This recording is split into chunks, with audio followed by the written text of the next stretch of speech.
batok. Pokoknya udah akan dengan kelihatan bentuknya deh ya. Kemudian dikeluarkan mereka dari neraka, rombongan demi rombongan. Jadi oh ya, rombongan Cimuning, ayo keluar, gitu kan? Kenapa? Masih datang untuk sholat. Bapak serombongan masuk nyemplung dulu mampir, ya kan? Pak Udin, Pak Murid, semua mampir dulu. Nanti dibuat ya buat. Nah sebelum buat itu Allah mati dulu kita disolat dalam kondisi gosong. Nah bapak kalau masih kecil pernah bakar singkong nggak? Pernah bakar singkong nggak? Atau bakar ini beton, biji nangka? Kan gosong tuh, dicuci dulu pak, dicuci, nah lihat sama, kan ini gosong, dicuci dulu sama Allah di sungai surga. Lalu orang-orang yang Allah kuatkan yang gosong tadi dilemparkan ke dalam sungai surga dan mereka disirami air surga, ya, maka mereka tumbuh hidup kembali bagaikan biji-bijian harus banyak. Jadi udah lemparin kong gitu kan, disiram penuh. Jadi lagi, kun jadi pak, jadi lu ambil.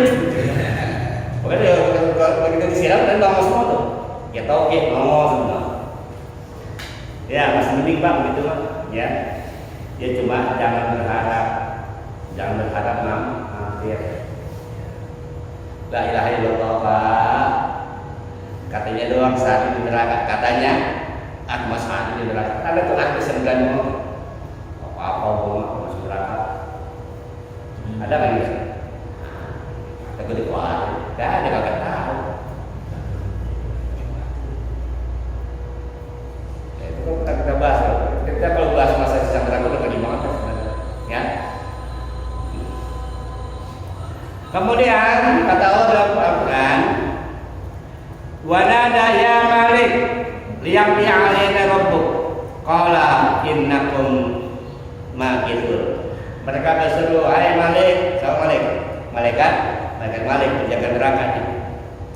Biarlah Tuhanmu membunuh kami. Dia menjawab, kamu kita tiga. Jadi orang-orang yang ahli neraka ini minta ya malaikat mati aja daripada lu nahan. Dikemplang hidup lagi, akan matinya. Ya, tangan dipotong, mengulang, terus lidahnya sama lidah ditarik, dipotong, tubuh lagi. Kalau dipotong kata saya mending mah. Kalau dipotong kata saya mending. Bahkan lidah itu sepuluh tinggal. Mau berhenti nggak bisa begini. Rasanya nggak sakit. Tadi bilang api neraka itu nggak nyampe tulang panasnya. Api neraka itu Allah ciptakan cuma sampai sebatas kulit, nggak melewati daging. Kenapa? Karena kalau udah melewati daging, tulang itu udah nggak terasa sakit. Yang sakit itu adalah ketika di kulit. Nah, nanti api neraka sih besarnya cuma bisa membakar kulit, karena gosong. Tulangnya kagak, yang gosong cuman kulit. Karena disitulah syarat-syarat kita sakit.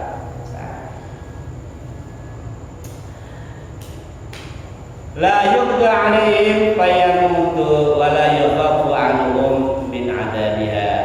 Mereka tidak dibinasakan sehingga mereka mati dan tidak pula diringankan dan mereka diazab.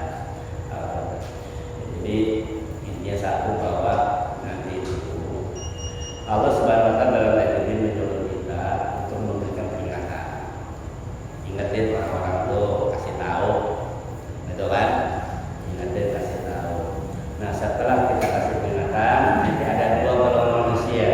Ada orang yang sadar, ada orang rasa takutnya ada orang yang cuek, malah makin jauh. Dia malah mendahulukan dunia.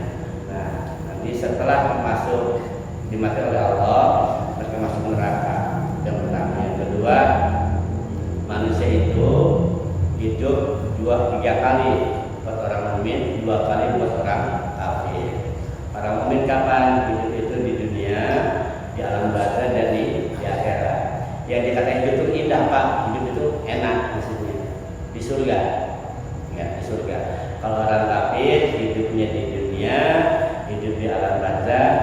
nanti di nerakanya hidup enggak, mati enggak. Itu yang kedua. Yang ketiga, ada juga nanti orang-orang beriman yang sebelum ke surga belok dulu ke kiri, karena sama waktu bulan puasa suka belok warteg. Gitu. Karena dulu dia suka belok warteg gitu kan, nanti sama di akhirat itu belok dulu ke neraka. Kalau di warteg dia makan opor ayam, di neraka dia dijadiin opor orang sama Allah, digodok dulu di sana. Setelah baru nanti Allah angkat orang-orang itu, lalu Allah cuci di sungai surga, lalu Allah masukkan ke dalam surganya Allah Subhanahu wa Ta'ala. Insya Allah, mudah-mudahan kita akan mampir. Ya, karena walaupun sesaat yang namanya neraka enggak enak. Baik, sampai sini ada pertanyaan nih. Cukup? Sampai dulu dah. Ini pernah baca, sungguh 60 tahun sholat seseorang tidak diterima karena sujud atau rukuknya tidak sempurna. Nah, yang dimaksud rukuk atau sujud tidak sempurna itu yang seperti apa, dan yang sempurna itu seperti apa? Terima kasih. Baik. Warkamu wasjudu, rukuk dan sujudlah. Ketika kita lihat dari sudut pandang mana? Kalau berdasarkan ilmu fikih, nah, lagi nih. Kalau ilmu fikih, rukuk itu yang memang punya badan terus, rukuk nih, ya kan? Kemudian ketika sujud 7 tulang nempel. Ini bicara di fikih. 7 tulang nempel, kemudian kaki belakang rapat, kan gitu kan? Ini bicara sempurna secara fikih. Kemudian kalau kita bicara kepada ilmu hakikat, ya ibadah itu ruku tapi dia tidak tunduk kepada Allah.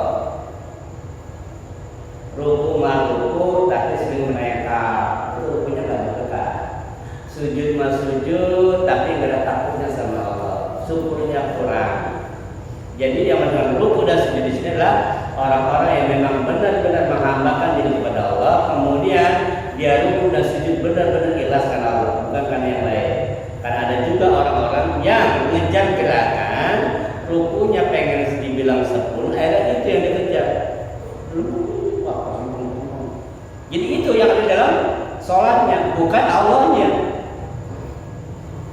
Sujud pun sama, sujud, wah nempel lah ya. Jadi ketika sujud bukan dia sedang bersujud pada Allah, tapi lagi beresin badan. Sujud seperti ini yang Allah inginkan. Memang secara fikih, tapi bukan itu, nggak cukup sampai di situ. Sujudnya itu adalah sujud yang benar-benar dia menyatakan diri sebagai hamba-Nya Allah. Sujud-sujud yang benar-benar menyatakan bahwa dia lemah. Sujud yang benar-benar menyatakan dia adalah orang yang hina di hadapan Allah. Sujud seperti itu, Pak. Jadi keikhlasan yang dituntut dan daud, apa daud? Rasa dia menyembah itu timbul nggak? Rasa dalam sholat timbul nggak? Nikmat sujud dia dapat nggak? Maka dikatakan sia-sia 60-70 tahun dia sujud. Kalau sujudnya nggak sempurna apa? Nggak sempurna karena apa? Dia tidak bisa menghadirkan, tidak